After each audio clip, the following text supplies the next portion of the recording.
তোমাদেরকে একটা ভিডিও দেখাই, তো চলো দেখো তো চিনতে পারছো কিনা, কি বলছো শোনো। তো ঈশানী এখান পর্যন্ত পৌঁছে গেছে। তো দেখা যাক, আমি তো ঠাকুরকে প্রচুর মানি, আর এটাই মানি, মানে এটা সবসময় বিশ্বাস করি মনে প্রাণে যে ভগবান যা করবে ঠিক করবে, আর সবসময় সত্যের জয় হয়, ঠিক আছে। আর এই ক্ষেত্রে যে তিনটে ক্যারেক্টার, ঈশানী আর তোমার আরমান আর ঝিমি, তো তিনজনকেই আমি কাউকেই ভালো বলতে পারছি না। তাই তবে আইনগত দিক দিয়ে বলতে গেলে তো মানে ঝিমির অধিকারটাই প্রাপ্য, ঠিক আছে। তো এখন এবার ভগবান ভরসা। তো দেখো ঈশানী কোথায় গেছে, তো চলো। কি নাম আছে? বয়স?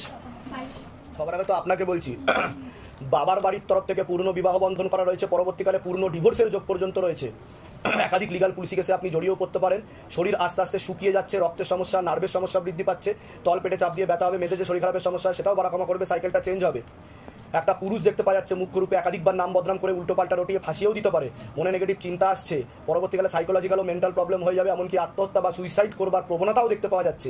সেখানে থাকা হয় বাস্তুদোষ আর পিতৃদোষ দুটোই রয়েছে। ঝগড়া ঝামেলা অশান্তিতে জড়াবেন, আলোচনা করা কাজ হবে না, অর্থনৈতিক উন্নতিও পড়ে যাবে। কি সমস্যা নিয়ে আসেন বলুন? আমার স্বামীর সাথে আমার ছাড়াছাড়ি হয়ে গেছিল, তো সে আবার বিবাহ করে, তো সেই স্ত্রী তাকে ছেড়ে চলে যায়। সে আমার সাথে আবার যোগাযোগ করে, আর তার সাথে আমার এই 11 মাস ধরে, পুরো একটা বছর ধরে আমার তার সাথে সম্পর্ক ছিল। হঠাৎ করে সেই স্ত্রী ফিরে এসে বলে যে আমার তার অধিকার চাই। তো আমি এখন এটা জানতে চাই যে আমার সঙ্গে কি তার কোনো সম্পর্ক ভবিষ্যতে? আগে তো বলুন, আমি যেগুলো বললাম মিলেছে না মেলেনি সেটা বলুন। এর আগে তো দেখা হয়নি আপনার সাথে? বাইরে কেউ কিছু জিজ্ঞাসা করেছে? সব নিজে থেকে বলা হলো তো? বলুন জয় শিবধাম। জয় শিবধাম। হাজবেন্ডের নাম বলুন। প্রীতম দেবনাথ। বয়স কত?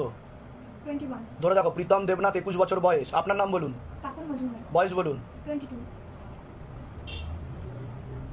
15 বছর যোগ্য হচ্ছে না, পূর্ণ ডিভোর্সের যোগ। তীব্র মোহিনী বশীকরণ করা আছে, পেটে শিকার হয়ে গাছও হয়ে যাচ্ছে, এরকম দেখতে পাচ্ছি। ঝগড়া ঝামেলা অশান্তি বাড়বে। ওই দিকেও এখন মুখ আর পা রয়েছে, ওই মহিলার দিকে মুখ আর পা আছে, সব রকমের সম্পর্ক তৈরি হয়ে গেছে, আর পেটে শিকার হয়ে গাছও হয়ে যাচ্ছে।